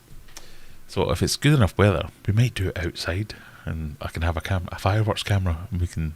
I don't know if this will work. We can try it.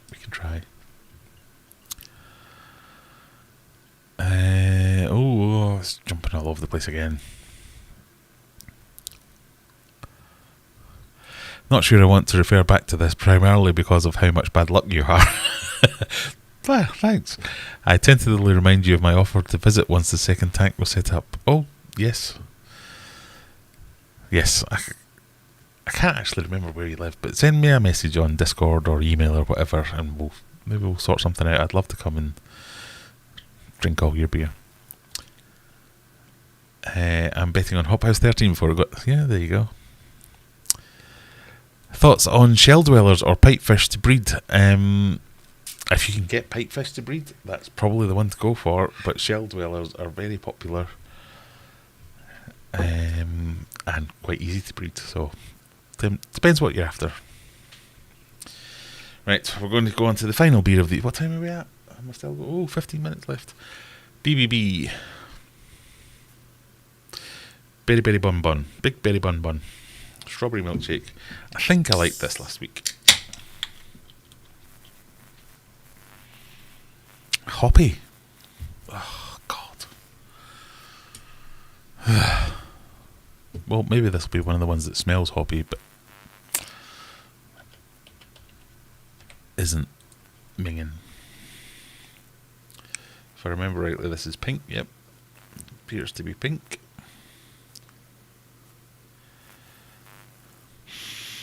It's quite pungent. I can smell it from here.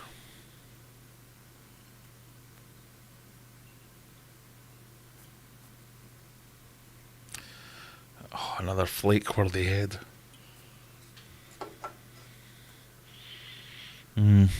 Not strawberry. Not even fruity. Just hops. I really don't like hops. Muscle beer rock. Oh, and keeps you regular. Two of those things. Neither of those things sounds like a good idea. If I want to be kept regular, I'll eat all brown. If I want to eat mussels, I'll eat mussels. International bitter unit. A lot of IPAs around 70. Yeah, okay. Sim with char. Hello. What are those two you like? Yeah, they don't say again. The ones I liked were New England IPA being hazy.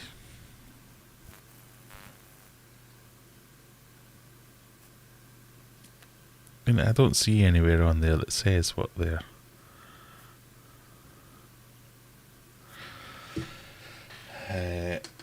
And Ghost of Hover was the main one. And Big Drifter. West Coast IBA. Did I see it there? No.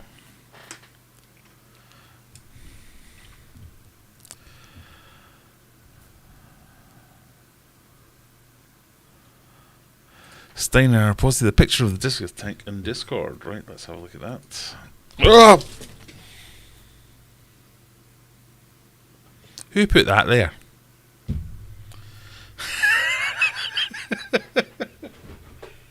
Oh. I'm a bit wet now, as is my desk, my keyboard, my screen. I knew this would end in tears. Whose idea was it to drink beer and live stream? I'm going to have to clip that. That's going to be my next TikTok or YouTube short. Where's the towel?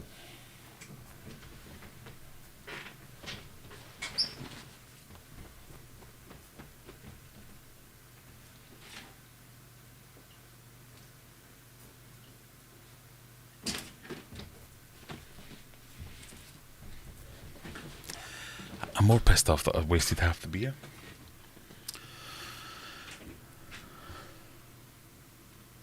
Hello. We've got this card up.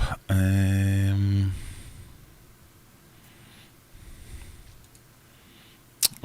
very nice.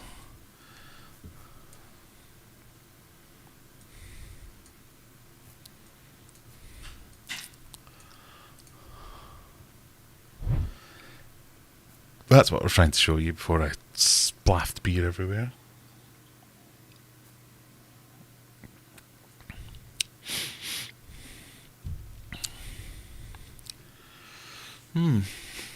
Taste isn't as... Sorry, I have to wipe down my computer before the beer dries into the monitor.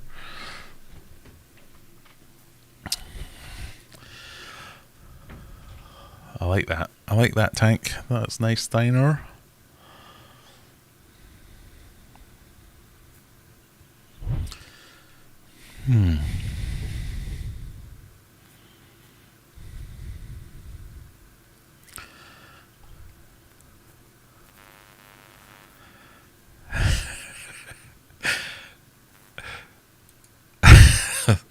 See, this is where it gets confusing. What's IBU? I'm new to the hobby and the first time on a Fish Channel stream. Yeah, I deeply apologise. You've stumbled into a Fish Channel stream where I'm trying to push it towards being a beer reviewing stream. So IBU is the International Bitterness Unit Scale, because we're trialling some new beers. This is a fish. Don't leave. This is still a fish thing. Any fish questions? By all means, ask them. Or beer questions. We can also cover them too. Fruity. Yep, I'm getting some fruit there. Or maybe it's just because it's sprayed everywhere.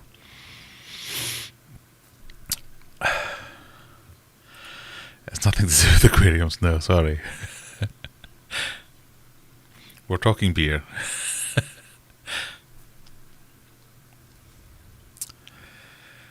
PBR's not that good. It's what you buy if you don't have enough money for Budweiser. Oh dear, lower than Budweiser.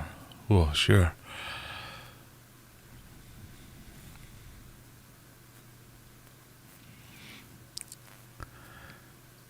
Yeah, Scott was leading the campaign to get Hop House 13 to sponsor my channel. I think you got a reply out of them, but then that was it.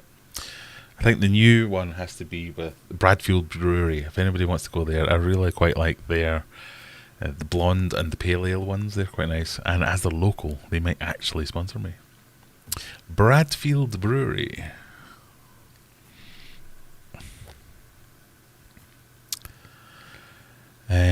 No IBU for that. Ah, well. Simmouth Jar has a 25 litre with male beta, purple and blue with some minnows. A 230 litre tank with guppies, mollies, penguin tetras, shrimp and blue ram. Oh god, that's soaking. It's seeping in now. It's not good. I'm going to be sticky in the morning.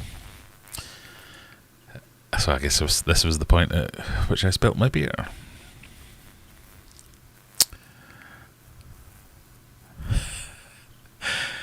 I'm getting obsessed fairly quickly. What does everyone else keep? I'm a big fan of Discus, as you may or may not know.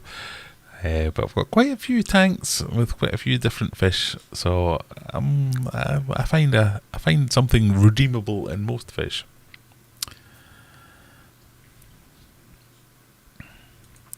What's the most aggressive community fish everyone has had? Mine has been swordtails. They always seem to attack everything that moves. I had to send one back to the LFS, and I'm undecided on the other one. It's my tetras, Congo tetras and LST's tetras, they're the most boisterous, in your face. I'll have a bit of that. Oh, you're actually a massive fish. I'll step back now. Nothing will stop them having a go at something. I was quite worried about keeping them in the Discus tank, that they would outcompete the Discus. But as I've often said about Discus, they're not quite as shy and retiring as they often seem. So it was nice to see them out and about, like, get out of it, you Congo, this is my dinner.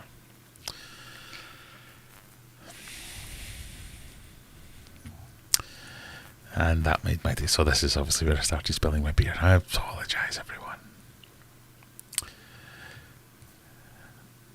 Replay time, yep. See, if nothing else, I give you some entertainment.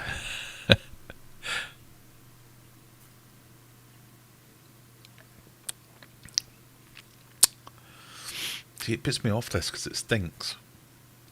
But it's actually quite tasty. It tastes fruity. Oh, it's in my beard and everything. Oh, God. It's in my jeans. Ah, dear.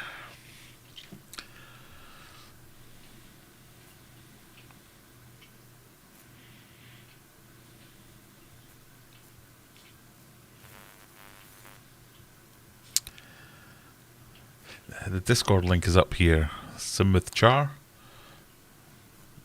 Or someone will post it in the chat.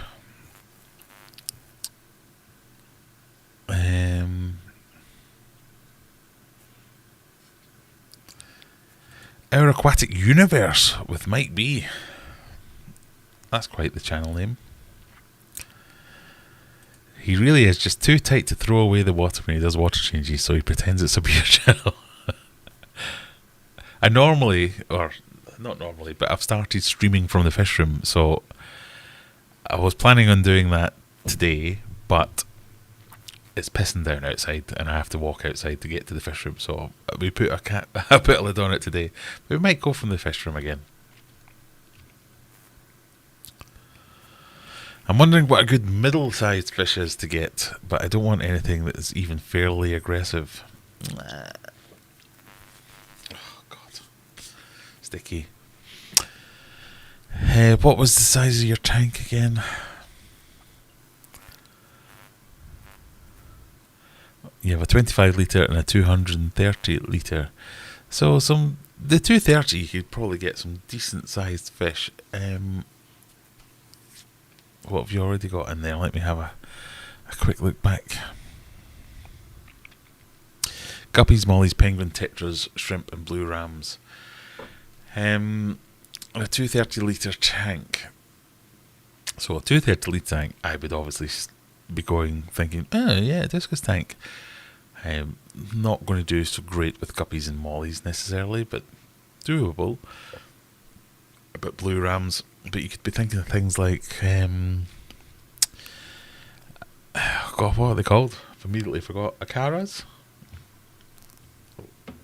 Oh, it's all over my phone.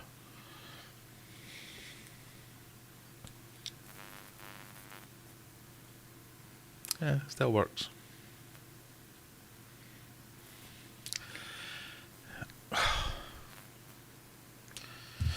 Angelfish, that kind of thing. Oh, this is descending into madness now.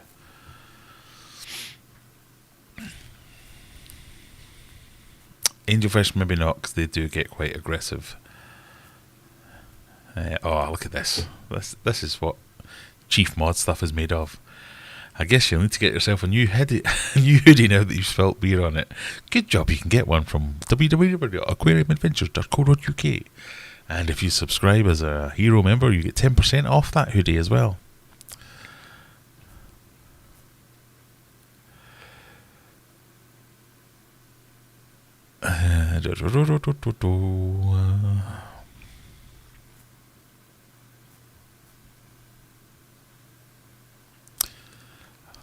Right, let's bear with me as my chat. I think my keyboard's dying, so it's moving the chat up and down on its own accord without me touching it. That's nice.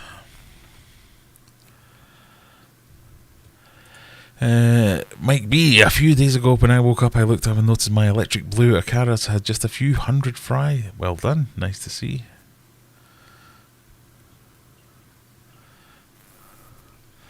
After breeding angels, cribs and shrimp for the last couple of months, what are your recommendations for selling them? So I've bred all these things. Cribs I could not get rid of for love nor money. I ended up taking a load to a fish auction and selling them that way. I took a load to a local fish store and gave them away for free. I think they offered me something like, even if it was 2 pence per fish or something like that, just because I had so many of them. I literally had, I think I had 4 crebensis, and then all of a sudden I had 4,000 crebensis. I was like, oh God, what's happening here? So it's just a case of getting rid of them. Couldn't find any, and it's a shame because crebensis are really cool looking fish and cool behaving fish.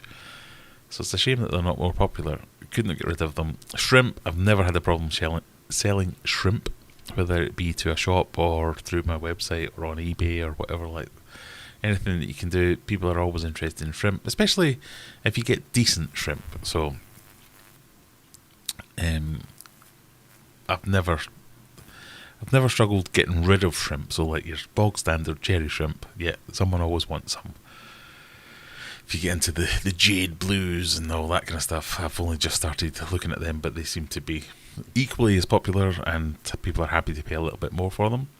Angels have been hit and miss. I know people who struggle to get rid of their angels and get the same sort of offer as I got for cribs at local fish stores to say, I'll give you 5p for 100 angels.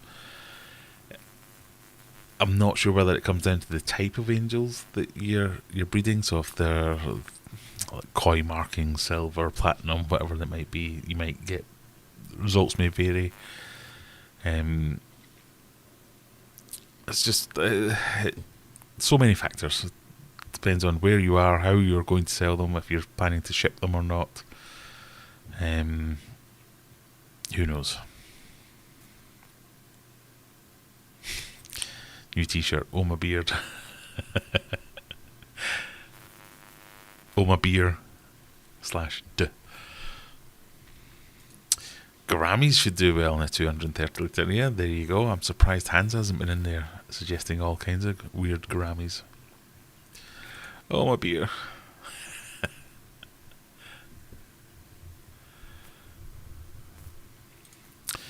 I've read about gouramis, but apparently they can become very aggressive. Is it true? It is true, they can become aggressive, certain types anyway. I would avoid the dwarf gouramis because they seem to have more problems than anyone else. But again, joining Discord, Hans will no doubt be happy to tell you about all the different types of gouramis and why they're all wonderful. How often do I stream? Every Friday at 9 PM UK time. I'm about to go off in about... now. I usually do 9 till 11 UK time. And then if you're interested in hanging on with any further aquatic streams, we've got Cold Water Aquatics usually streams directly after me. Or you can jump into Discord and most of the guys on the stream will hang out in the Discord server for a while. And through the week. So, thank you all for joining me. Thank you for watching me spill beer all over myself. I shall log off shortly and finish this off. If this is your first time here and you fancy, as Nora has just done, if you fancy subscribing, that would be appreciated. We're aiming for 15,000 subscribers by the end of the year. See how it goes. I'm still doing this, don't know why I'm doing this. But it'd be appreciated if you could just go and watch some videos, go and like some videos if you do. Hang out on the live streams on Friday night, every Friday, 9 PM. I might throw in a few extras, a few impromptu extra streams just so as we could get to the 100th stream, maybe around Christmas, New Year, something like that. Who knows? But yeah, all the socials, there's Discord up here, there's Facebook, there's Twitter, there's Instagram. Just go and watch some videos. If there's something you can click it. And just know that I appreciate you joining me. And we'll see you next week. Thank you. Bye. Come again.